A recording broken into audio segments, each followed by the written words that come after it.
ala ka bija ka doni kunnafoliw ye sabula kunnafoli ale de bɛ maa fa ka sɔrɔ i ma dɔwɛrɛ bila i da kosɛbɛ maa kunnafolilen o ka fisa ni maa kunnasirilen o don kunnafoli ka taa n'a ye n'an bɛ taa n'a ye an bɛ wele bila maaw ma fɔlɔ su in na an bɛ yɔrɔ jumɛn ana kana là-bas c'est bon hein ouais Moussa ni là-bas c'est bon il y a du spécial voilà il y a du spécial sinon je suis chez lui aujourd'hui hein. Je viens chez lui voilà tout ana wiga samara tagadu wal mam ta ñoko fe o ti angoy chorwa si suro ni mona safa dara ben grodo to la ko ay safa kli grodo we akoro on me safa kli ntana we safa kli ay zori ça c'est quoi tu as pris hein mais moi si safa kli ntana we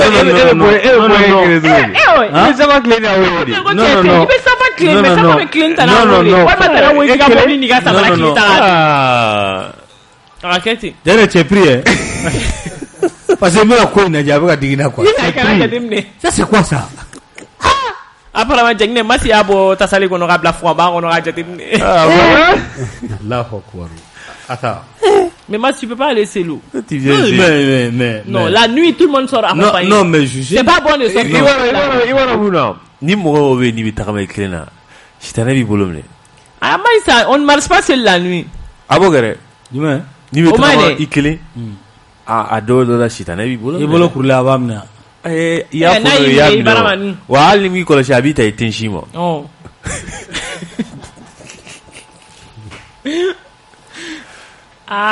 jegne moi je roule seul non ni ga makun parce que na temenan nga moi je roule seul ay mais match on doit pas rouler seul moi je roule seul la nuit on ne roule pas seul boy je roule seul ana kana stran la gare mo bebe ta fla ni yɛrɛ bɛ se tani ka dube o t'a sɔrɔ mɔgɔ min sira bɛ ye lagare ya e tɛ ka taa ne tɛ sira ne tɛ lagare mais e bɛ ka taa o bɛ donc tu pars accompagné maa kelen kana se ne maaw ka taa fila walima i n'i kabila bɛɛ ne m'a fɔ ko n kelen bɛ ca koyi ne ko je sors seul de la maison o de masi o de janfa yɔrɔ ye o janfa ma yɔrɔ o janfa ma yɔrɔ masi o janfa ma ngoni akai ne te kuma na kuma t'an bolo bilen kuma bagaw bɛ kuma na ne te kuma na je ne pars pas seul mais je sors seul de la maison an bɛ foli Amadu Adama Jalo ma ale ɲɛ b'an na yan fo Espagne k'a ni sɔgɔma kelen tɔgɔ la mɛ sɛgɛn k'a bɛɛ fo k'a ni sɔgɔma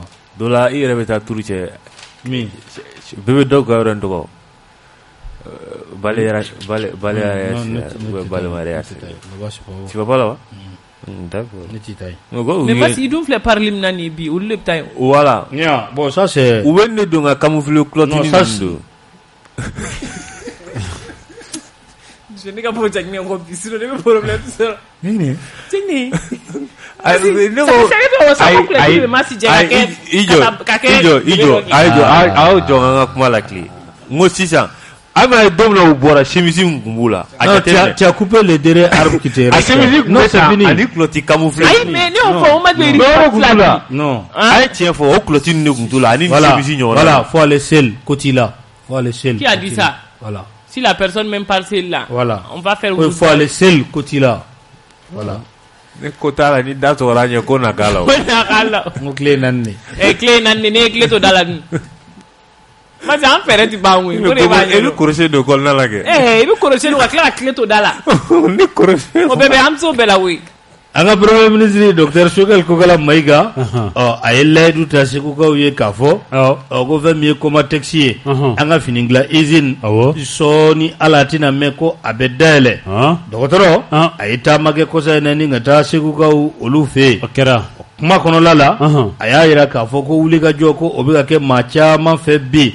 ka dangari ke ka nyeshi anga transition anyema ula ko mako kuma de kacha ko ga ku bara mancha ko ni ko tagale kibaye kafo ko mado de be ko ulukira sababu ye jamana ka asigi asintabara kono grengre la aya yira kafo ko kuma taxi ka ka juru ko ayela marabaka koro ula ka tasifu milliard flama barakela uluka sara ko ka yele ka yele k'i banga a sara kɔnɔnajuguya n t'a sara walima n y'a wari n y'a kɛ fɛn wɛrɛ ye ko o nafolo de taara yɛlɛ ka taa se fo sefa wari a miliyari 2 ma o juru ko o don jamana la dɔgɔtɔrɔ a ko yani u kun k'a kɛ kuma caman ye ko fɛɛrɛ ni dabali kun kan ka sigi sen ka joona ko o wari k'o sara ko sabula ko olu de ye a juru a kari jamana la u m'o kɛ dɛ k'u y'u ɲɛsin fɛn wɛrɛ ma k'ale kɔni bɛ fɛn min layidu ta segukaw ye miliyari 2 la miliyɔn 600 ko olu bɛna o sara n'u y'o sara Comatex k'u bɛ tila ka a lawuli ka a jɔ sen kan ko sabula ko n'i ye a ta ka lajɛ Segu ani Comatex ko u bɛ taa ni ɲɔgɔn ye Comatex a jɔda ka bon Segu fo ka taa fɔ a to ten k'o de kama ko ka ni usine belebele in a bilalen to ten k'a kɛ faliw ni sagaw ni fɛnw olu tɛmɛsira ye k'o tɛ ko ye sɔɔni dɔrɔn ko u bɛna a lawuli ni ka a jɔ dɔgɔtɔrɔ ko ten Cheikh Sidibe Mas an ka jamana in usine ko surtout ni mun bɛ État yɛrɛ ka bolo kan mun bɛ marabagaw ka bolo kan a bɛɛ kɛlen don baara ye sabu mɔgɔw ka na Comatex fana kɛ Sonatam ɲɔgɔnna ye fɛn Kulikoro Ugoma sake Ugoma ɲɔgɔnna sabu mɔgɔw ka na a ko ye an bolo voilà sabu Ugoma binnen don cogo min na bi sabu a ye Kulikoro yɛrɛ firi a da kan sabula Kulikoro nafa sɔrɔ sira bɛɛ kun y'o ye donc n'i ye Segu fana jateminɛ a ye Kulikoro sɔrɔ a y'a dɔgɔya voilà a y'a sɔrɔ dɔgɔya donc n'i ye Segu fana jateminɛ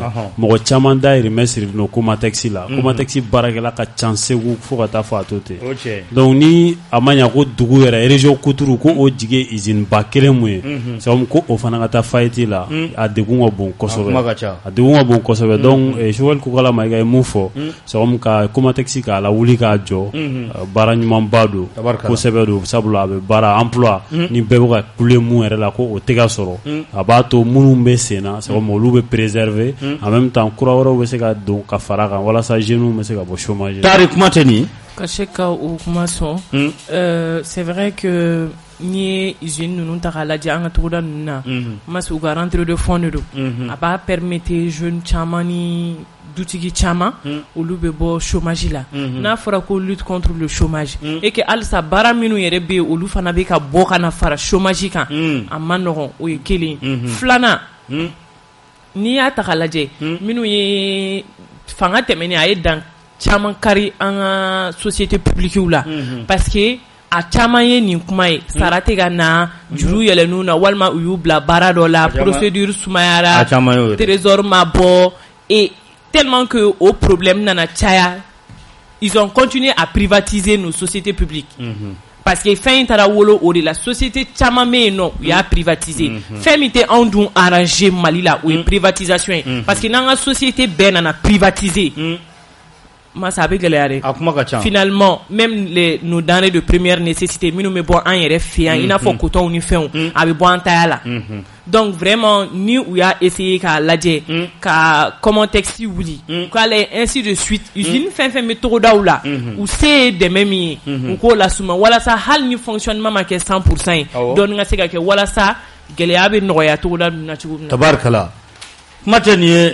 ɲɛ bon ka wari ko mun fɔra ne hakili la o yɛrɛ ka di parce que san joli joli n'a fɔra denbayatigi i tɛ musaka sɔrɔ ka a bila i kun kuma tɛ k'i ka denbaya ka musakaw ɲɛnabɔ donc a kuma ka ca parce que wari mun fɔra a ka teli a ka di a tigiw ma n'a ma ɲɛ ko a wari sɔrɔla parce que premier ministre yɛrɛ côté ko wari sɔrɔla mais ko taasira jɔlen de kan ka ɲini wari in na don n'a nataw kɔfɛ a fɔlen ko 600 millions min n'a dira a kana fɔ tuguni ko a ma s'a tigiw ma donc n'a ma ɲɛ k'a fɔ a ko compte identifiera wari bɛna bila compte de kɔnɔ a ka bila mais a kana kɛ compressé ta ye dɛ voilà o y'olu ka compte identifié nka jusqu'à présent wari ma bila voilà a yɛrɛ da ko k'ale to ministriya la wagati dɔ la miliyari 1 dɔ bɔra ko ka maa dɔw ka juru sara o chèque 1 tilala ka taa ye ko o mɔgɔ m'o wari sɔrɔ donc ne bolo mɔgɔw ka bɔ olu kɔnɔ ani compétence lawulili ko min yɛrɛ fɔra ne bolo chèque ye mun fɔ a bɛ taa ni jamana a bɛ na a bɛ emploi créer mɔgɔ caman bɛ na baara sɔrɔ fɛn caman bɛ dɔw bɛ bɔ olu la parce que n ye Segu mara yɛrɛ ta bi k'a lajɛ terrorisme cayalen n'o ye donc ni mɔgɔw sɔrɔla k'u bɛ taa baara la yɔrɔ min na n'a hakili la a bɛ dɔ bɔ jeune caman be bi akili wasi mbolu la ka taa fan dɔ fɛ a bɛ dɔ b'o la parce que i b'a sɔrɔ ni baara kɛra do emploi be directement et puis emploi be indirectement caman be olu be taa la indirectement ka sɔrɔ hali société yɛrɛ t'a kalama donc ne bolo a kan ka encourager a kana da kuma ma a ka wuli ka jɔ a sen kan tabarikala kunnafoni ale de bɛ maa fa ka sɔrɔ i ma dɔwɛrɛ bila i da jati direction générale de la santé et de l'hygiène publique larawulili a kɛra ye vérificateur a n'a ka cɛdenw u donna yen nɔ ka larawulili kɛ foroma wari min ni a bɛ kalifaw la ka lajɛ n'o y'a sɔrɔ tiɲɛ yɛrɛ yɛrɛ la a bɛ ka taa a taasira fɛ sɛgɛsɛgɛliw y'a jira k'a fɔ nafolo ko caman kɔni bɛ yen olu ma taa u taasira fɛ fɛsɛfɛsɛli o bɔra n'a ye k'a fɔ 242,000 o donna da wɛrɛ fɛ da wɛrɛ min ni a man ka don o fɛ kuma dakurunya kelen na a wari onzon englouti dɔw y'a kunu maa dama dɔ bɛ yen olu ye o wari kunu n'i donna SOMAGEP kelen in fana la SOMAGEP o tɛ maa minnu ka baara ye ka ji ka a di an ma wa SOMAGEP a yirala k'a fɔ ko larawulili kɛra yen fana o larawulili y'a jira k'a fɔ fɛn min ye sefa wari a $76,000 ko onzon disparu a tununa a kalabusira million 76 million olu ta man ca nka 76 millions a bɛ ko dɔ kɛ dɛ a bɛ co caman sama dɛ a bɛ co caman ba de sama e bɛ ka co de fɔ wa a bɛ se ka worobinɛ don du ba yirika kɔnɔ mun ka bɔ de ma forage yɛrɛ kɛ ayi forage to yen sa o t'u ka baara ye o olu bɛ ka ji walanga ka taa yɔrɔ la u k'o to Hydromali bolo u b'o baara kɛ ou bien o de tɛ mais nin filɛ nin ye 16 millions mais parce que o bɛɛ bɛ sen na o Jaginɛ filɛ ka fɔ cogo min na o wari o bɛ co caman sama ka se yɔrɔ dɔw la ka ji tigɛ bɔ wari parce que n'i ye yɔrɔ dɔw jateminɛ co dannen bɛ yɔrɔ dɔw la o kɔni onzon manse onzon manse mais parce que wale a tun bɛ dɔɔnin ɲɛ koyi a dunna dɛ a tun bɛ ji tigɛ par exemple golf filɛ nin ji tigɛlen don a ka ca ni 3 jours wayi bon e yɛrɛ k'o lajɛ wale golf o tɛ Bamakɔ duguma la i ɲɛ bɛ nafaji fanfɛla ninnu fana la ji tigɛlen don 3 jours ji tɛ yen nɔ a mɛnna koyi Moribabugu ji tɛ yen Titibugu ji tɛ yen non mais sani ko kalabuse k'o munumunu k'o yɛlɛma k'o woro kɔtɔ wata i to o sama co la i k'o o ji bara ka mɔgɔw ma ayi a kɛcogo ɲuman bolo kɔnɔ ni ji ko tɛ masa Ala k'u sara k'an b'u fo c'est pas joli kun ti u ka baara la dɔ taara vacances kɛ n'a ye Canada k'i ka ji di maa o maa i bɛ t'o kɛ dunni i bɛ taa baleya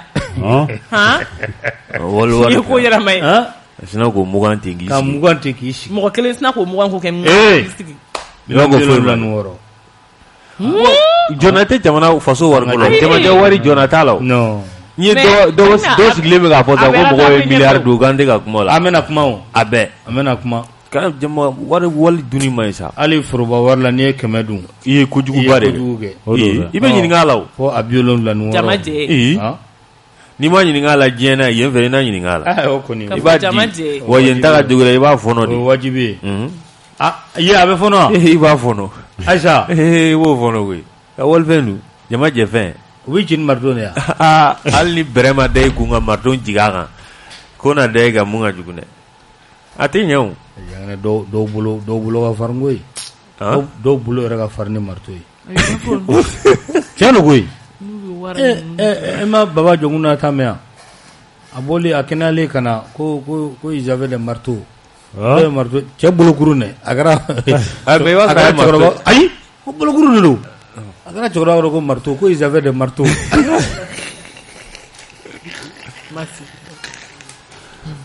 cɛ bolokuru dɔw ma koyi mais masi tiɲɛ yɛrɛ la a bɛ n'a fɔ ni ninnu dɔw bɛ nin wari ninnu dun a bɛ k'u ɲɛna ko bɔ tɛ k'a kalama de wa walima n'u b'a ta o b'a sɔrɔ u hakili voyagera de wa ou bien u b'u hakili la ɲina de k'a ta parce que ne t'a dɔn mɔgɔ i bɛ se k'i to i yɛrɛ ma cogo min na e kelen ni kelen ka nin bɛɛ ta mɔgɔ ni bɛ maliyɛn mɔgɔ joli ka situation walifɛn bɛ gérer ni hakili de ye n'o tɛ hali e ka jɛngɛnni ka moto sigi sisan k'a boli c'est à dire a bolili bɛ diya ka tɛmɛ i yɛrɛ ta kan awɔ n'a sɔrɔ i kan ka da Tour d'Afrique la yan e b'a fɔ k'i bɛ taa a tɔgɔ ONAPO yɔrɔ la i b'a k'i bɛ taa ONAPO yɔrɔ la tuma dɔw la i b'a fɔ i b'a dun ta yɛrɛ bon ni n b'a kɛ ni hakili ani limaniya yɛrɛ ye wari o keshu blale do e nyekoro ki ga do nini ndafe. Comment on peut envier de telles ouais vies?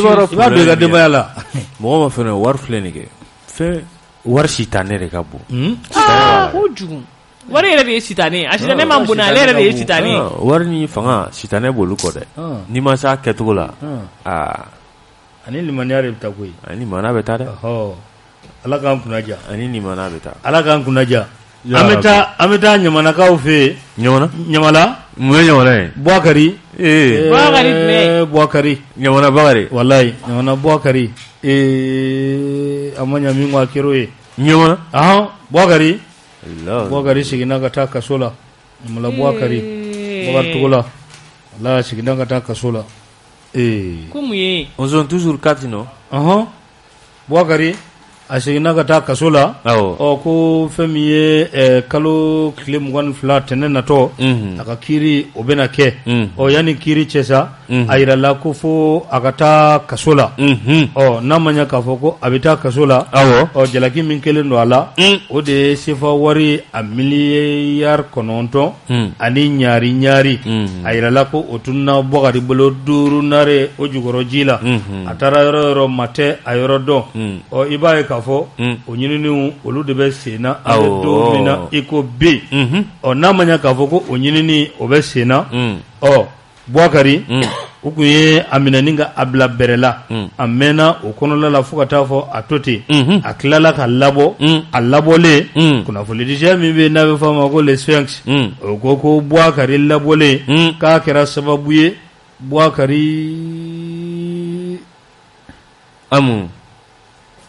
a furumuso 2 k'olu garisigɛra Buakari bɔlen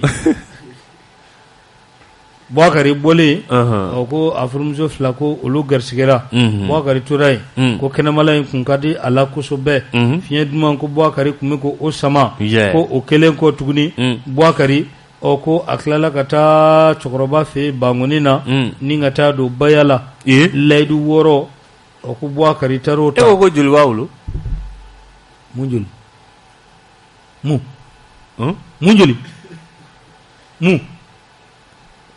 Buakari k'a taara Bangoni na ni ka taa layidu 6 ka taa o ta kabako tɛmɛna ye Burama baya kɔni layidu 6 a taara o ta i b'a ye k'a fɔ ko cour d'assises n tɛ sonyɛli kɛ b'o la dɛ o b'a la o dayɛlɛli min kɛra kɔsa in na ko Buakari fɛn min ye u y'a ɲininka ɲininkali kelen kɔ ko Buakari ko e tɛ se ka taa so bilen e ka to yan to yan kiiri bɛ tigɛ ni Ala ye tɛnɛ natɔ yira an na to yan nin nɔ ni kiiri tigɛra ni min kan ka kɛ o bɛ kɛ kunnafoni di sɛbɛn n'o ye le Sphinx ye u y'a yira k'a fɔ ko olu kɔni tɛ kiiritigɛla ye ko nka ko min bɛ ka fɔ ko n'a jɔra Bakari la ko il risque la prison à vie si ka so yaya tari fɛn min ye kunnafonidila ye a taara ɲɛfɛ a ko plus de 11 milliards détournés ainsi pour la période de 2013 à 2019 la CMDT atteste avec preuve à l'appui avoir versé la somme de 13 milliards tant millions à la structure dirigée par Bakari Togola. Seulement au niveau de la comptabilité dirigée par Mamadou Togola qui n'aurait aucun lien de parenté avec le sulfureux PCA, Noé Bakari, ont été enregistrés soit un gouffre de 4 milliards. Ni a Magnolom Beta Kafra, Ngonga, Jalagemi Koni Keleno Buakari la, oye milliard a 9 ani sefa wari a million 400 Buakari ko o de tununen bɛ a kɔ Buakari kɔni o de pour que a kun ka fiɲɛ sɔrɔ a ye dɔ sara o bon ne t'a dɔn n'a sɔrɔ o sarali o ni o bɛ dɔ bɔ a la de wa ko il a carotte de fɔra wallahi ko Bakari Togola jugé lundi prochain pour avoir carotté. Carotté, ça vient du mot carotte, non? Ou t'es clair? Bon. Carotté, voler. Voler. Carotté, quoi de Bon, c'est le synonyme de voler, je crois. Ça vient du mot carotte. Non. carotter, mentir. Ne yɛrɛ dépassera fɔlɔ. Ni ko wanya ye. A wanya ye ni yɛrɛ. Ko carotter. N'a kila bon. C'est dɔgɔra dɛ. Bɔgɔri fana sɛgɛnna koyi. Bɔgɔri don, n c'est ça. Ayi mais a sɛgɛnna jɛngɛ sa. Carotter. Ayi ne kan t'o ma Bɔgɔri sɛgɛnna. Mais bon coup d'état bɛ kɛ don min na Bɔgɔri bilala ka taa so u tilala ka na n'a ye tuguni ka n'a bila kaso la. Bɔgɔri sɛgɛnna sa. Mais Masi o y'a sɔrɔ a ma kiiri fɔlɔ. A sɛgɛnna sa. Kiiri ma kɛ o. Bɔgɔri. Bɔgɔri ma sɛgɛn n'i ye Bɔgɔri ye ka bagamuso ma Bɔgɔri ma sɛgɛn. Bɔgɔri ma sɛgɛn walayi Bɔgɔri ma sɛgɛn. N'i ye Bɔgɔri lafiyalen ye tan ye n'i ye walayi Masi han. Bɔgɔri man ka lafiya o. Bɔgɔri labɔlen filɛ nin Bɔgɔri fila ka problème wɛrɛ créer ka taa tugun. Non sariya la liberté conditionnelle b'a la quoi. Masi mun liberté conditionnelle pour une personne qui a pour une personne qui a carotté. O bɛ sariya la quoi. Pour une personne qui a extorqué tout cet argent là dans un pays soi-disant pauvre et en voie de développement. Une seule personne a la possibilité de manger tout ça. Et on veut blagata soko provisoirement a yen nani nga direct. Bɔgɔri sɛgɛnna dɛ. Mais ante kuma ko mi kirib na ke an kan sigi ka Ɲamalakaw ka Bɔgɔri a sɛgɛnna. Ɲamalakaw ka Bɔgɔri ma sɛgɛn. A sɛgɛnna. Wallahi Bɔgɔri ma sɛgɛn. Yanni Bɔgɔri ma sɛgɛn. Bɔgɔri ma sɛgɛn. Bɔgɔri tun bɛ lafiya la sisan. Mas. Wallahi mas. Bon cɛ yɛrɛ la est-ce que mun bon est-ce que e bɛ fɛ ne ka kuma.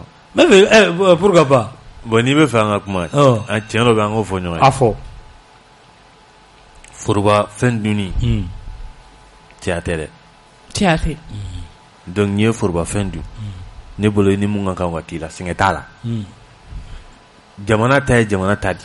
N'i y'a ta cɛw i b'a bila cɛw. Bɔgɔri sɛgɛnna koyi. Non sɛgɛnli ko tɛ non mais Bɔgɔri sɛgɛnna t'a ye mun fɔ mɔgɔ joli kɔngɔ bɛ ka mɔgɔ joli faga yan. Ko Bɔgɔri sɛgɛnna wa. I b'a jate dɛ. Bɔgɔri mɔgɔ minnu ka yɔrɔ fɛ agriculteurs minnu kalifalen don Bɔgɔri la Jaginɛ olu bɛ problème min kɔnɔ a bɛ se ka fɔ ka ban. A tɛ se. A caman yɛrɛ bɛ n'i y'aw ɲɛsin o sɛnɛ ma Jaginɛ ils ont même pas la possibilité de nourrir leur famille. A y'a lajɛ koyi Bɔgɔri sɛgɛnna. N bɛ fɛ ka kuma dɔ fɔ dɔrɔn. Bɔgɔri sɛgɛnna. Campagne élection tɛ yan présidentielle 2018 mɔgɔw ye. Cɛ an kana ɲɔgɔn ka kɔrɔlenw na bɔ sa olu to yen sa. Mun kɛra o la. Bɔgɔri mun k'o la. Mɔgɔ minnu nana ko olu nana k'a fɔra ko kana ko ni engrais bɛ sigi. Buran ni mɔgɔw jigila tigɛ tilegan su fɛ ala b'i ta tigɛ tilegan dire fɛ bɛɛ ɲɛna. Minnu nana cogo di. Minnu nana 26 mars la. I bɛ ka lancement don wa. Lancement don. Mun de fɔr'o ye. A ye na engrais minɛ 2000 ni 200. O engrais taara kɛ fɔ 3000 ni 600 ye. Yɔrɔ dɔ la yɛrɛ fɔ 4000 ni 400. Mais o Bɔgɔri nɔ yan. Ale yɛrɛ ma bɔ n'u ye u ka dugu la ka na n'u ye kan ye. Dɔw yɛrɛ ta to n ko passé de ɲini ka d'olu ma. Bro an kana ɲɔgɔn nɛgɛ quoi n'i ye hakɛ mɛnlen a taara berekɛnɛ de ɲini. Bɔgɔri sɛgɛnna koyi. Sɛgɛn tɛ dɛ. Mɔgɔ ne bɛ fɛ ka mun fɔ. Ayi quand il a mangé paisiblement. Mas. Kunfiya ye baara ye dɛ. Ayi dɛ nin tɛ kunfiya ye dɛ. Ayi n bɛ fɛ ka mun f'i ye. Ayi nin tɛ kunfiya ye dɛ. Ayi ne lamɛn. Burama. Kibaruya caman yira k'a fɔ. Fɛn minnu ni a kɛra wariko taasira fɛ a caman bɛ yen pièce justificative kisɛ kelen t'u la. Ni maa kalanna n'i kodɔn dɔɔni ne ma n'i bɛ sɔn ka wari ta n'i ma fɔ ko ka sɛbɛn k'a la. Surtout ka taa o tɛ kalan yɛrɛ o ye maa faamuyalen de ye. O faamuya yɔrɔ de. Fo ka taa musaka se yɔrɔ dɔ la. Hali maa min ma kalan faamuya. I b'a kalama ko Tari ye kuma dɔ fɔ cɛ nɔ parce que mɔgɔ dɔw tun bolo ko Mali na to ta an bɛ taa ten foyi tɛ bɔ foyi la foyi tɛ bɔ foyi la mun ka di mun ye i b'o dun i bɛ taa foyi tɛ bɔ a la. Mais wagati dɔ jamana si tɛ to ten o. Jamana bɛ to ten yan. Donc maintenant o de y'a fɔ n'i ko k'a sɛgɛnna a m'a daminɛ yɛrɛ. Ne dɔw kɛ kaso a mɛnna kaso la koyi. Burama ma foyi y'a la parce que n'i ye nin kɛ sini ye walima n ye nin kɛ wuranda ye walima n ye nin kɛ jamana ye i bɛ jɔ ka mugu ci la de. Bɔgɔri sɛgɛnna dɛ. An kana ɲɔgɔn nɛgɛ koyi mais miliyari kelen n k'a bɛ san joli kɛ maa kelen bolo dɛ. N'i b'a dun hali n'i ma baara k'a la. I b'a dɔn mɔgɔw bɛ ka wari fu da la. A bɛ o ta ko 5000 ta ko san 50. A bɛ o ta joli jɔ. Ko don o don 5000 san 50. O to yan. Kalo kalo 1,000,000 87 ans d'existence a b'o de kɛ. Kalo 1,000,000 i k'o dun. I bɛ san joli k'o la. San 80 ni san 7. Cɛ ja ka ca dɔɔni dɛ. Mɔgɔ kelen. An dun bɛ kule la yan nɔ hali kɔsan na an ka jamana faama mun bɛ n'i taara furakɛ kɔfɛ an bɛ kule. Ko maa si tɛ yan mais n'a fɔra ko mɔgɔ kelen bɛ se ka taa nin miliyari hakɛ ta i bɛ mun de k'a la i kelen c'est un abus kuma in fɔ yan nɔ ça tɛ ɲɛ o corruption ko kuma bɛ fɔ non mais Bɔkari yɛrɛ de sɛgɛnna a ye sɛgɛn tɛ nin sa n bɛ fɛn o fɛn ɲinɛ t'a la n ye walifɛn n ye jamana fɛn dun mas an kana ɲɔgɔn nɛgɛ maaw se tun bɛ mun k'i la o ka k'i la i ka jɔ i ka faga mas Mali sɛgɛnna koyi ne fɛn ka mun f'i ye bibi na Mali bɛ yɔrɔ min na n'o bɛ kɛ a kana daminɛ Ɲamala Bɔkari la a fɔra de ko exemple ɲuman ko k'o de di o de tɛ wa ne ka faamu na dɛ ni mun y'a dun i b'a sara n'a sara ma sɔrɔ bolo kunnafonidila ka nin yɔrɔnin na ba ye jɔyɔrɔ tɛ da la dɔw kaburu la yɔrɔ dɔw la kunnafonidila ka nin yɔrɔ lajɛ comme dans Ganforo de sa grand-mère mais o de an b'o kuma de la nin o comme dans Ganforo de sa grand-mère il ressort des enquêtes que Bakary Togola gérait les fonds mis à disposition de la Confédération par la compagnie malienne de développement textile CMDT. Voilà. Imaya ko ayo wari min ni CMDT kun bɛ a bila kɔrɔsɛnɛlaw ka bolo kan ko Bakary ye o dun i b'a fɔ a b'a mamuso ka ganforo la. Et puis i tɛ mun kalama nin bɛɛ la an bɛ nin bɛɛ la kɔsa in na coton culture ka bureau renouvellement na Bakary n ko kɛlɛ bɔra a la o kunnafonidila ka nin yɔrɔnin sinon n'i yɛrɛ a ye nin yɔrɔnin min fɔ ni ne ma diya ne ye quoi a ko pour échapper à la prison Bakary Togola fait le baya chez Aïdara ko pour échapper à la prison Bakary Togola fait le baya chez Aïdara. Mais le président milliardaire Bakary Togola a-t-on appris sur les réseaux sociaux s'est allé faire le baya à Chérif Madani Aïdara, le chef spirituel des Ansar. Pour ceux qui ne le savent pas, faire du baya dans les jargons des adeptes inconditionnels de Aïdara, c'est de faire allégeance à ces derniers en jurant de ne plus commettre aucun acte interdit par les cinq commandements. Par les cinq non.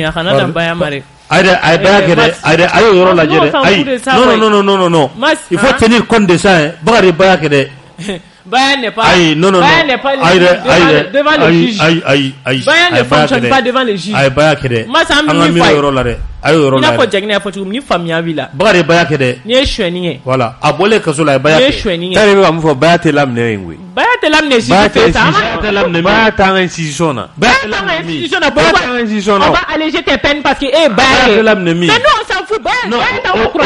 La laje aide otoyi. Si ça mati. Ai odine ko otoyi. Ai mais moi ça tena otene la otoyi. Ai ça mais à mi fois. Genre ntoro mi na photo pour pouvoir alléger ses peines y aura de dos. Aïe, attends. Ça n'a rien à voir devant le juge. Ayo ke rom na ebodo. Ayo ke mina moka no ka fo mingera ka teme bo unimisha baka onimisa be doro ala ma quoi. Onimisa be doro ma. Ayo la je quoi. Aïe, oro la ile. Moi sabalia.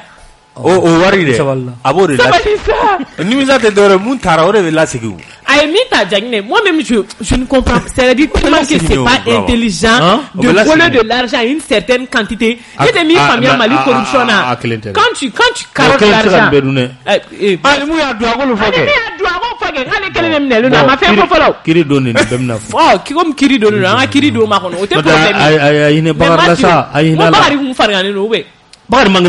Moi, médecin personnel veut bagarre boulou.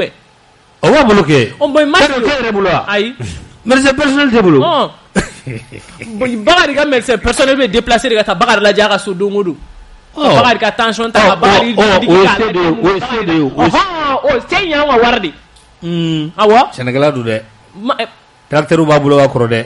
Misi caman b'a bolo. Mais o misi baden o misi baden a barakɛla don yani a ka maga fɔ wari la dɛ. Ne k'o de f'i ye o Masi. O baarakɛla in dɛ mun de y'an se autant de milliards. Mun y'an se nin ma. A kɔni cayara dɔn. O baarakɛla a cayara jɔni cogo di k'a wari b'i bolo i tɛ se o bɛɛ ma. Baarakɛla yani ka se foroba wari ma o la mun b'i bolo o b'i bɔ wa. Min b'i bolo o b'i bɔ wala i tɛ se foroba wari ma o. Wari bɛ maa bɔ bi wa.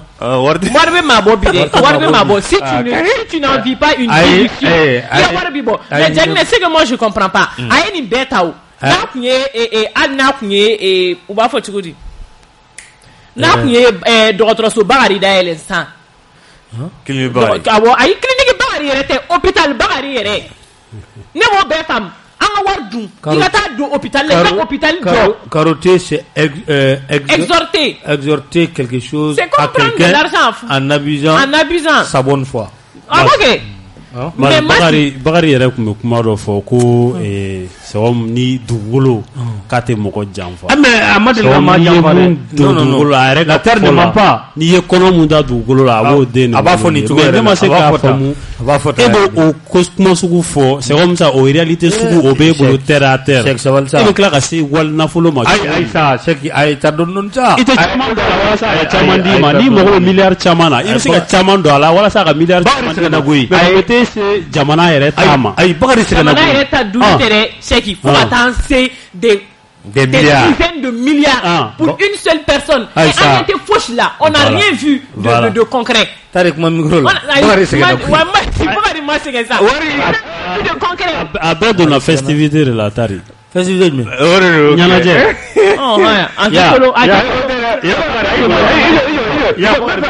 kolo non. Ayi c'est que kuma cɛ festivité cogo festivité. Fɛn dɔ kɛra Bakari ka kabila yɛrɛ. Ɲaga sigili. N ko ne y'a bolo ko i b'a poche kɔnɔ n'a ni mun fariko la. A ye mun kɛ? Mas dɔgɔkun ka ɲaga sigi i fɛ yen ka wari di jeliw ma ka wari di funɛw ma. Ayi jeliw bɛ min sɔrɔ man di yan. Awɔ o ka di dɛ. Mais don jeliw n'u da mais ka wari di jeliw ma o ye tiɲɛ. Mais kana jamana nafolo ta.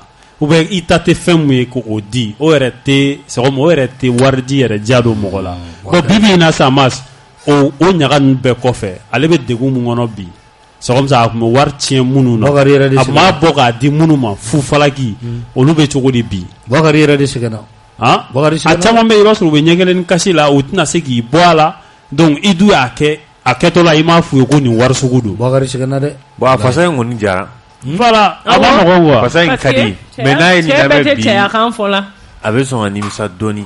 Munna ka nimisa munna? Non parce que n'i miiri mɔgɔ kɔni bɛna diɲɛ na tiɲɛ na i ka dɔn mais i ka dɔn dɔncogo ɲuman na.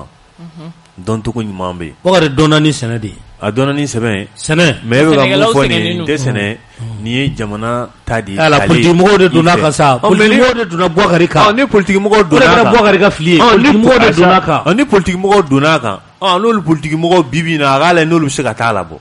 Olu bɛ se k'a labɔ. A y'a kɛ mun tile la a ma don wo la o yɛrɛ tile la. Parce que Bakari fa tɔgɔma de don. O yɛrɛ y'a fɔ ko n ka na wagati a ko k'a tɛ fɛ ka Bakari. Mais Bakari ye mun kɛ o de y'a to a ni Bakari gɛrɛla ɲɔgɔn na. A tilala k'a fɔ Bakari ye tuguni Bakari tilala k'a fɔ ye ko mɔgɔ min bɛ mankanci la ko jɔnni sɔrɔ ko don ko ka jɔnni don da. Jɔnni don bɛɛ da. Donc ale bolo ko jamana ta ka jɔnni don maaw da. Ale yɛrɛ juguyara ni politique mɔgɔw. Wari jamana ye dɔnni ko de dɔnni sɔrɔ ko tɛ o. Dɔnni sɔrɔ ko tɛ jamana tɛ dɔnni sɔrɔ ko ye o la hali kunu minnu ye dɔ Sise y'a kuma fɔ yan nɔ ko ni mun ye mankan ci ko ka dɔ don da ko jamana bɛ ko donc an minnu bɛ yen n'an t'a la o tila an ye batudenw de yan. Faso n'an bɔ mais mun de don an sera yen mais dɔ tɛ don mais ni mun ye mankan ci ko ka dɔ don da mais donc jamana kɛra de san n b'a fɔ cogo mun na quoi fɛn tigi t'a la quoi donc ni mun ye mankan ci a ye dɔ don da i n'a fɔ mɔgɔw bɛ mankan ci la bi cogo min na Bakari sɛgɛnna de. mais mun de y'a sɛgɛn Bakari sɛgɛnna dɛ. mais e ye mun fɔ Seke ye mun fɔ sisan n'a kun danna a ka sɛnɛ ma k'i ka kɔɔri sɛnɛ k'i ka misiw labalo o ɲɔgɔnna baden bɛ yan nɔ o mɔgɔnna baden bɛ an ye jeune diplômé ye bi bi in na u caman dalen bɛ office kɔnɔ u bɛ sɛnɛ la a dɔw tɛ hali Bamakɔ sira yɔrɔ dɔn olu caman bɛ yan mais mun ye se fo ka taa se hali n ye Bakari ye kɛlɛ la coton culteurs ka ɲɛmɔgɔya nɔfɛ bi dɔwɛrɛ tɛ mun bɛ sɔrɔ a la o de don fɛn de bɛ sɔrɔ a la o. A kɔni a cir'o la. A tɛ ka guloki bɔ k'o da ni o kama. A cir'o élection na. N'ale a taara dɔrɔn ko k'a bɛ taa ka bureau k'ale fana bɛ taa ka bureau sigi n ko policiers dɔw gɛn ka bɔ yen. O ye policiers bila. A ma kɛ yan. mais ni bɛɛ bɛ maa kelen mun nɔfɛ ko kelen min na e ko k'o ko kelen k'e tɛ bɔ o ko kelen na o tuma mun bɛ nɔfɛ e b'a la k'o sɛgɛnna Mali ma sɛgɛn wa Mali bɛ dingɛ min kɔnɔ bi n ko ninnu ɲɔgɔnnaw don n'u kun y'an bɔ a kɔnɔ dun ni sɛnɛ kun taara ɲɛ bi an bɛ se yan. N ko kɔɔri sɛnɛ dabilala salon ka Bubu to fanga la Bubu ni Bakari ye dan de kɛ ɲɔgɔn na nɔ engrais wariko subvention ko nɔfɛ a ma kɛ a Bubu ni Bakari ma bila ɲɔgɔn na a wariko la mais jamana mana kɛ Bakari ma sɛgɛn Mali yɛrɛ de tɔɔrɔ la Mali sɛgɛnna nin n'a ɲɛmɔgɔ sugu ninnu fɛ Bakari n'a ɲɛmɔgɔ sugu donc ninnu dɔw bɛ yen n'a sɛgɛnna kaso la tuguni a kana bɔ yɛrɛ n'a ye mun dun a b'o labɔ n'i m'a labɔ i bɛ to yen o ne t'a faamu Boubacar sigana dɛ n'i y'a dun lafiya kɔnɔna ya Boubacar sigana dɛ ka t'o kɛ lafiya kɛlɛ ye sɔgɔm wari in ka labɔ dɔrɔn a t'a bolo sɔgɔm si tɛ se k'a kɛ cogo bɛɛ la a t'a bolo a kɛra cogo cogo a bɛ yen dɔɔnin bɛ yen mais a t'a bolo n'u y'a kucukucu dɔ bɛ sɔrɔ fo n'u y'a tulu tɔ ninnu a bɛ sɔrɔ koyi a bɛ sɔrɔ fɛn caman bɛ yen ya ka taa Boubacar sigana kasola don in o tɛ Boubacar sigana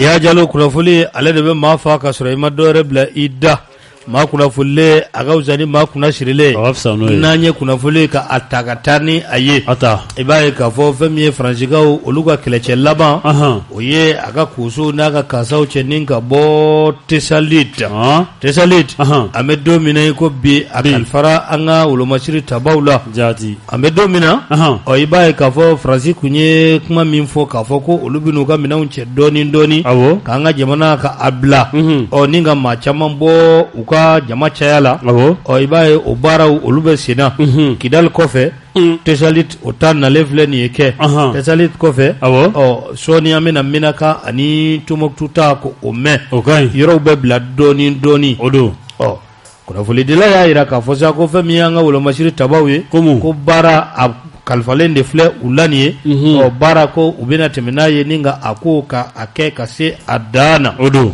n'i ye Tesalite ta k'a lajɛ k'i b'a ye k'a fɔ ko Tesalite yɛrɛ de bɛ ɲɛfɛ ka tɛmɛ an ka wolomasiri tabaw u jɔyɔrɔ tɔw kan u jɔyɔrɔ tɔw olu ka surun dugukɔnɔla la ko nka ko Tesalite kɔni o bɛ fo kɔfɛ a bɛ fɔ yɔrɔ min ma ko le Grand Nord Tesalite ko o bɛ yen fan fɛ o baaraw kɔni ko o de daminɛlen filɛ nin ye ko ka jɛ ka dugawu kɛ ani u mago bɛ minɛn minnu na u ka di u ma joona lakana a ka sabati tubabuw tali nɔ kana ye a wo fɛnɛ o kana ye a kalifara maa min na c'est que i balimakɛ don ne yɛrɛ bɛnkɛ don Sidibe don voilà Ala ka ta fanga da Tesalite kan kɔni kalifalen don bɛnkɛ la lakana in filɛ a bɛ kɛ de koyi an yɛrɛ fana de bɛ se k'an yɛrɛ lakana n'i ye Tesalite ninnu jateminɛ c'est comme nin t'a siɲɛ fɔlɔ ye ko maliyɛn ka yɔrɔ ninnu dirigeli minɛ a kunkolo minɛ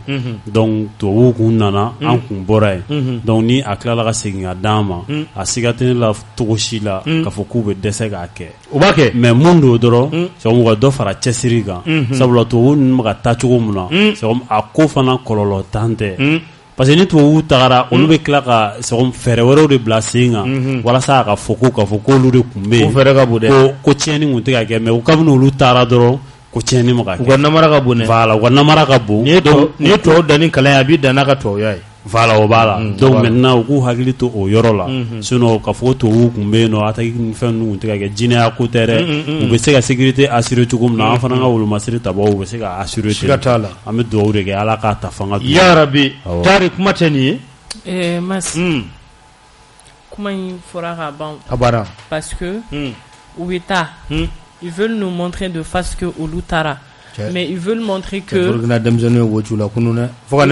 veulent montrer que barkanna u ka sɔrɔsi dɔw bɔtɔ kunna a bɛ yan ko bɛna tɛmɛ Burkina fɛ ka taa u installer Niger cɛ Ivoirien ni Burkinabéw de bɔlen filɛ nin ye k'u jɔ non n'i y'a diya i bɛ yɛlɛ dɛ ka wo ci ka minɛnw ka pankartiw ni fɛnw nabɔ ko non k'u kana na n'u ka jihadistes ye wallahi Burkina dugu dɔ olu bɛ ka Burkina ka taa Niger u bɔra Abidjan u bɛna tɛmɛ Burkina fɛ ka sɔrɔ ka taa Niger jangina u ye wo ci u la dɛ olu b'u deli kana na n'u ka jihadistes ye olu fɛ o de sɛbɛn don pankarti kan ko an b'aw deli an n'a ka jihadistes kana n'anw fɛ o joro Tari kuma b'i bolo ils sont prêts à tout pour leur pays. C'est la différence entre nous et ces personnes-là. Parce que voilà, eux ils rentrent au Loubedon armé là par l'amour de leur pays et par l'amour du métier. Et non le contraire. Parce que ni donner un contraire kama, ni ils surdoyer ni corrompus tu laisses tomber. Alors que eux ils sont prêts à mourir pour leur pays. Ils préfèrent ça, mais ils sont fiers de ça. Nous men ke weta. Ubuga tesalit basi dama. Anga se anga kolemas. Ala kan kunaja. Ala kan kunaja don ala kan progotore quoi. Parce que ubu kodo ala. Mais Dieu seul sait mi ba kofe. Wa fodon nous on était là, aya foko on ata. Mais et pourtant, a flen ebi. Est-ce qu'on sera c'est même pas compliqué, mas. C'est même pas compliqué. On n'a même pas besoin de 1000 chemins pour comprendre quand nous avons une stratégie familiale. Ils vont partir au bout à base d'ama. Mais en échange de quoi? La grande kunaja. Bon, négoni. Ma ne ba damne ni doye. Ka do ke dron an armée tara yorom nan ala ka fanga duma. Ya Rabbi. Ka nyedon duma. Ka se duma.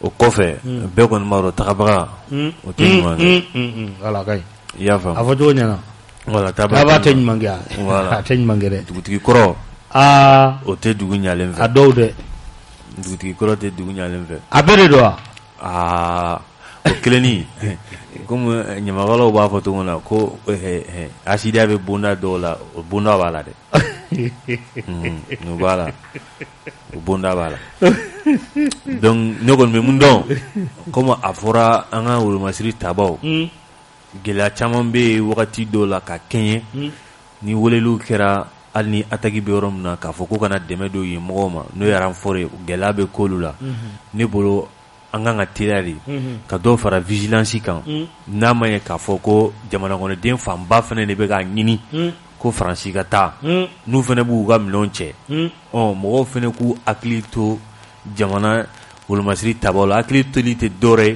n'i ye fɛn min ni a tɛ k'a kɔ sigida la ko maa yelekew ko kura jamana kɔnɔden nɔba de bɛ kɛlɛ dɛmɛ l'armée fan fɛ sabula ni maa ye aw ka sigida la maa min bɛ yen k'a fɔ k'o t'aw dɔ ye aw las'u ma ni sɛgɛsɛgɛli ni fɛɛrɛ min kan ka tigɛ ne bolo u b'olu kow kɛ o kɔfɛ k'a ɲini ɲɛmɔgɔw fana fɛ halisa dɔ bɛ ka kɛ sabula minɛ minnu bɔra Russie a fɔra ko dɔwɛrɛw nana a fɔra hali conseil na tuguni an kun ye Kaza ko kuma min fɔ k'a balalen bɛ Espagne hali n'a ma mɛn ɲɛmɔgɔ da a fɔra k'aw a sɔrɔla a kuma kɔni bɛ bɔlɔlɔw sanfɛ a bɛ fan caman an kɔni b'a ɲini nin sa halisa an ka armée mago bɛ minɛ mun na a ka d'u ma wa an k'an jɔ an sun na n'o ka di dɔw ye hali n'a y'a sɔrɔ a man di dɔw ye maa wɛrɛ ka n'an dɛmɛ sinon an bɛ mɔgɔw bolo dɛmɛ la san joli ta tɛ minɛ sisi tɛ bɔ n'olu ko k'olu b'u kɔ don ne bɛ ala deli i bɛ ala de deli ala ka fiɲɛ ko yɛrɛ to ye k'i si yɛrɛ kɔrɔ ala k'an kunnaja yarabi mas ka min fara kan an ka mɔgɔw ka bila u kunna comme si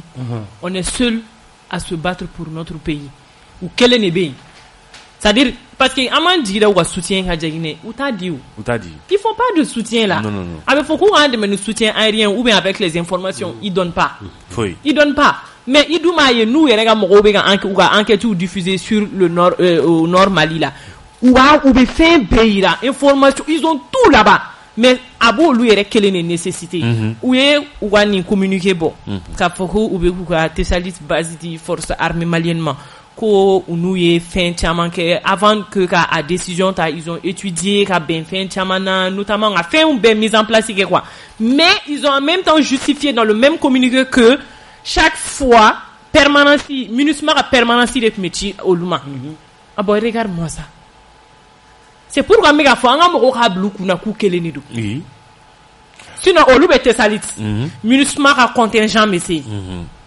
pour leur aider à faire quoi MINUSMA kɔni tɛ sa karamɔgɔ ma in ka kuma tɛ ko a fɔra ko biɲɛkala ɲinina sen na ko biɲɛkalatigi a tigi yɛrɛ dɔnna sa a dɔnna de o donc n'a fɔra ko a bɛ dɛbɛ ka taa de a banna an bɛ dugawu de kɛ ala k'an san yɛrɛ kɔrɔ bon Bangida maire kɔrɔ Saliya jira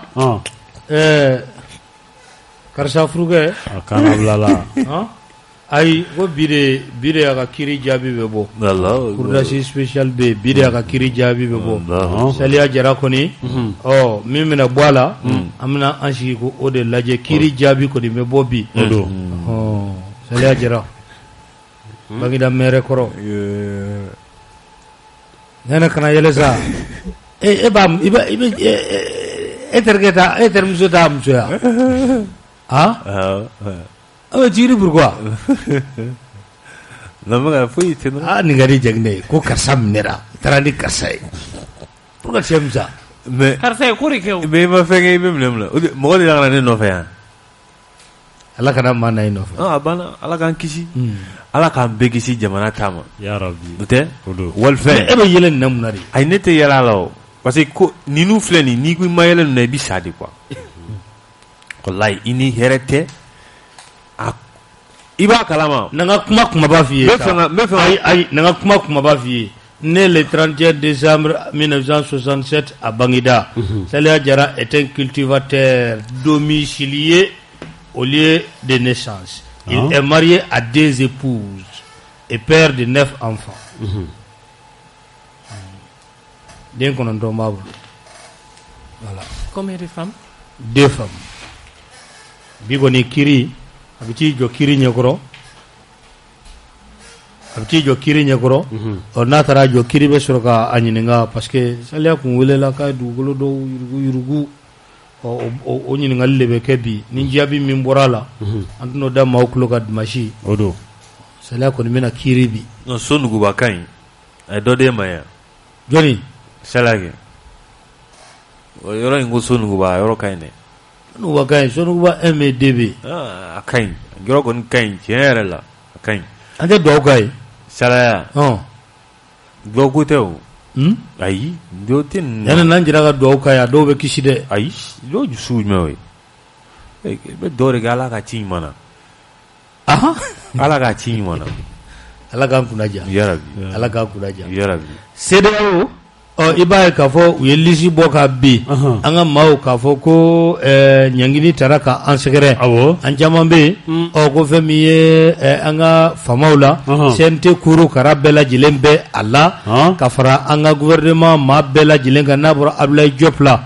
jamana nyama ale fenete alla o ninto bela jile o voyage ko otna ke ou faible faut ata suspension ba afo kele uga folo munu me kenema o Cheikh Sidibe ko o nafolo nunu ko utna se ka o soro ble ka magala ka ku se ko abe yele bamangana ka aja ka to igana se ka maga Allah o ko ubeno oke ni nyangini nunu ni dara anga jamana kan kumina o de sa ka foko kalata ko fere ni dabali foite ambulo ni ma ira ka foko kalata ko abe ke ka beni février kaloy o doran ko ni ko ta ga laje o ko ungani ya jielente ko gani barake ko de kama ko ulubeni ke waleta ninga anga jamana nyama ko ulu segere tari kumateni Thomas la même passe il n'y a pas grand chose CDAO ni transition kui finalement, on ne sait plus vous donner la tête. C'est pas la peine. C'est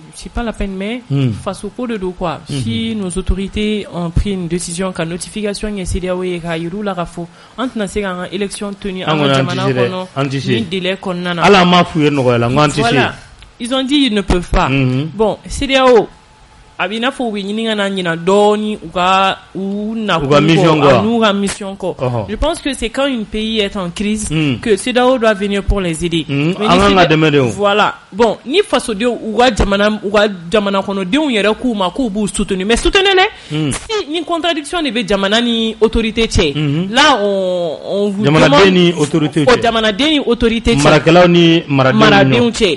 Là aux interventions c'est encore plus compliqué. Mais ni jamana kono denw yere de ko uma ko ame fait ou atoya mais moi je ne vois pas les raisons de votre suspension à côté ni chèque e ba chukudi mas nebe muyeni na so CEDEAO ye aga ketake so af kelen flene ga ni munu di sanction munu kene ta mas so ni sanction na nga autorité ga jatemne doro jamana marabo ga jatemne so si ça les gêne na bu gêner so nga bo CEDEAO la en kelente ke jamana mun bora CEDEAO la o mas Mauritanie flene tout près Mauritanie bora CEDEAO la masa a balole me cheko gatilde awo mais oredo ni e ga nyanamaya c'est comme ni dote ga joro ni e ga nyanamaya ko fo obe ani dingo no fe donc abe jegulu mun no oye aw barajuru e I fara ga bala bana c'est comme eni mo faral no nyonga ko balmaya ni sinjiare bawche ka fara nyonga aga yele nyonga fe aga développer nyonga fe no tigi ko faage to tintinke e faga bola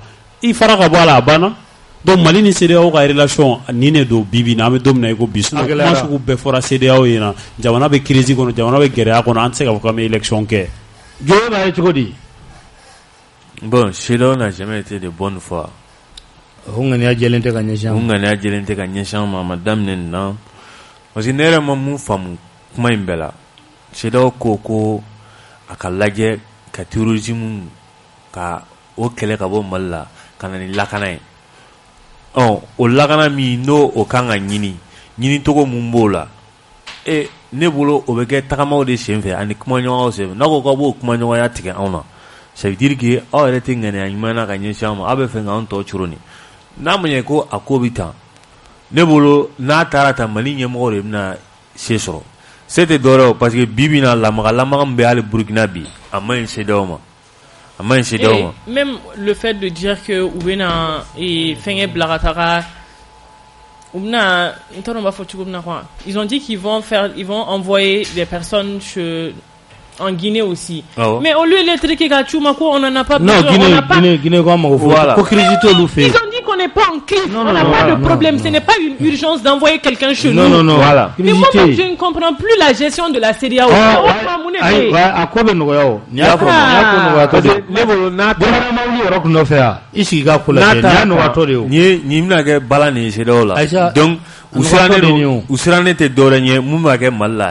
na abega tanye fe jamana woro mina aladige donc na aladigera jamana woro fe donc olu ba ye ka fo atino lu orange donc ne ko ni nyebe muina dron Mali nyemo yere ka alaje ni ko bana goyi ay ne ga famuna mun kay Mali made mun kay Mali ma ka keti bana mun u yere bulole ko ni ne kay ama nu dal no law ni ala chelala ni ne kay anga jamana ma wani shirai ina fo do wa mo ka bagali mo ka papali kanga na bwaka na mi se ka n'o de bɛ jamana in lafiya kan an jɔ gere kan gɛlɛya min ni tɔɔrɔ min b'an da la k'an b'o kɔnɔ u k'o kɛ mais kana nɛgɛn ka taa élection bâclée président bâclé jamana bâclé an kana t'u nɔfɛ a la 3 mois après coup d'état donc an kana t'u nɔfɛ a la parce que ne ɲɛ bɛ min na nin ye olu ɲɛ bɛ mun na dɔrɔn ninnu ɲɛ bɛ u ka temi gɛrɛ de la temi gɛrɛ bɛ se ka kɛ togoya min na kuma bɛɛ an ka to ka ɲɔgɔn kɔkɔrɔma don a fɔ yan nɔ ko dɔ y'a ka ligne rouge o kɛra dɔw yɛrɛ ɲuman k'a kɛra ligne mun ye yɛrɛ ligne verte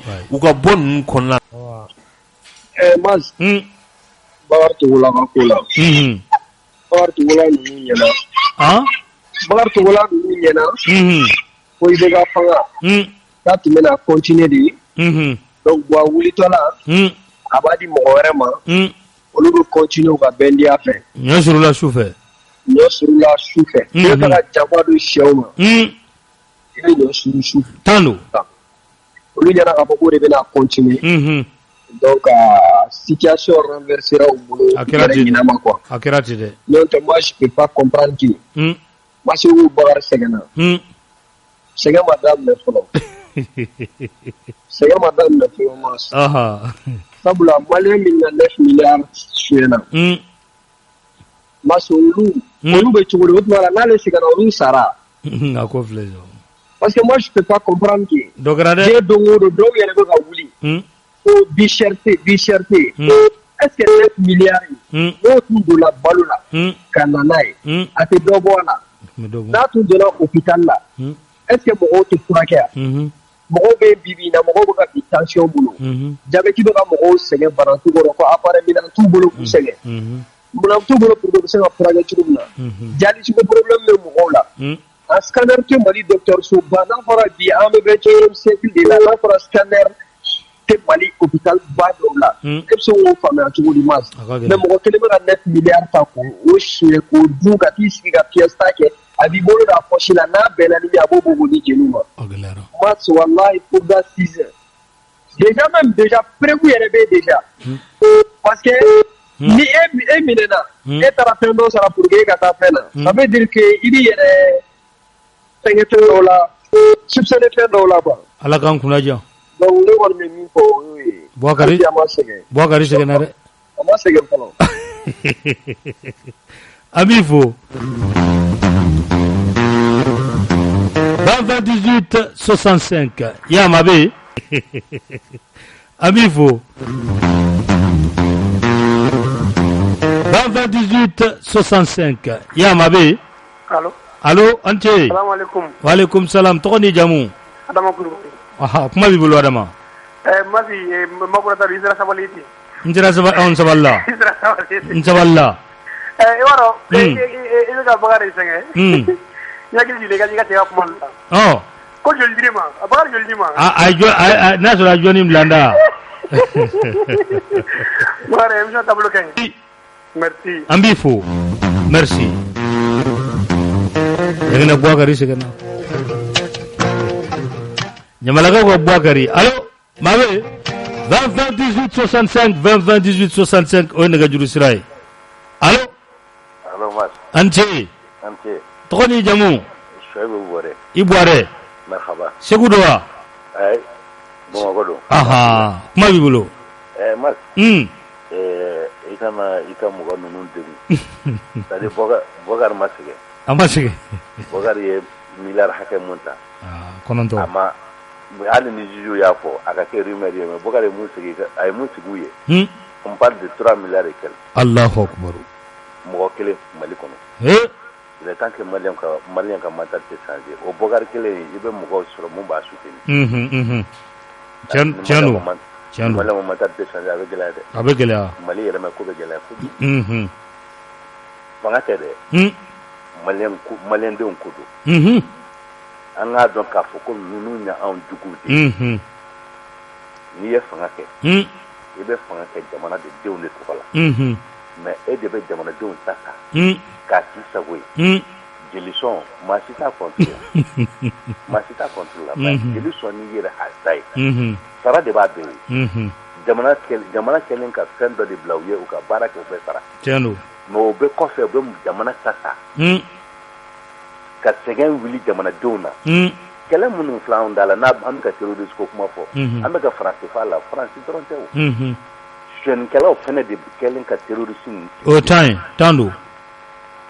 Parce que chama de deselendo ka isendo terrorist na wari misen koso. Tiando. Na so la here bulu lube bara la utente do alabada. Donc terrorist na fanga so. Tando. Malon ka haki yele mefa. Ame do kaye ka emission ni. Ani emission ke baga be. Tabarkala. Abe jamana do haki daile. Ajaranya kusube. Malon ka famia. Ka fo Mali atenye Malien ni refo. Tando. Wa Malien be kokon kelengele ne. 20 18 65 20 18 65. Ah ya. Ya yen bomi. Allô? Ante. Allô? Ouais, moi ça va? Ça va, je me rends. Batide. Tokoni jamu. Cheikh Fantamari Keita, président du groupe Fasoka. Ah, ni intergay. Quand on est vida, Batide bon. Bashi Fouiti Keita. Ando na tardivement, mais on fonga wuli ligue fa place la pour. Ah. Nous ne pouvons que vraiment am se ganga féliciter pour remercier. Ni cedo fraga cedo ta paniki ya fa fe kwe. Sana na soro corona nyingine lo. Sigatala. Ala kanya ka dama. Ya Rabbi. Ninga gele ni bela jele na dron ça c'est la fin. Male oka do dagele fa ka bo dagele fa ku tigari yogoma. Keita. C'est ça le plus important. Ni ala sona. Merci. Merci beaucoup Keita. Merci. Voilà. Amable hein. Cheki ya folige. Mas. Nana Sise che abinali. Oh, ka befo. Che benali. Fɛn fɛn kun sɔgɔlen don an na sɔgɔmada in na an bɛ maliyɛn bɛɛ fo mali kɔnɔ mali kɔ kan ko ala ka juma wɛrɛ ka jira an na ya rabi ka jamana ka o juma fana ka diya ni bi juma ye tabarikala ni ala sɔnna tari kuma tɛ nin an bɛ bɛɛ lajɛlen fo weekend tari kuma kɛ n tulo b'i la o weekend kelen de b'a kɛ ka bɛɛ lajɛlen fo fɛn fɛn kun sɔgɔlen don Argentine ya dore ya jamate ni mago bɛ dore la jamate ka bon ni ma weekend mais hali ni ne Argentine sɔrɔ ne filɛ heure na nin ye ko bi walayi a bɛ ne dɛmɛ ala ka nin weekend jare i kana ɲinɛ an ko dɔrɔn n'o tɛ non ala ka nin weekend ala ka juma hɛrɛ cɛ amin jagɛnɛ bro an ka dugawu kɛ ɲɔgɔn ye fɔlɔ ala ka weekend ja amin n'o tɛ ala ka weekend ja n'o tɛ a ma ja ayi d'accord sincèrement su min kɔni bɛ ja de ba a fitiri d'accord bon ne ka fitiri a ko cogo man ɲi han Allah ka ja ame masire fo ka korge fo ayre kana masire to ko fo ya juma de am ci ka korge ko nfo gomane voilà mais kana masire fo de masire mingila ay il m'a laissé en plein vol ka tono muri fo ka bulu wali masire m'a abandonné en plein vol bari mangue ok afo amba fo kana ibsa masire fo do mais kana fo juma d'accord voilà il m'a abandonné en plein vol ouais voilà mama makura ame fuli dama kilin to la ka bananga buga befo ay gromzo ouais gromzo ouais ala fièvre jigina sa wal mari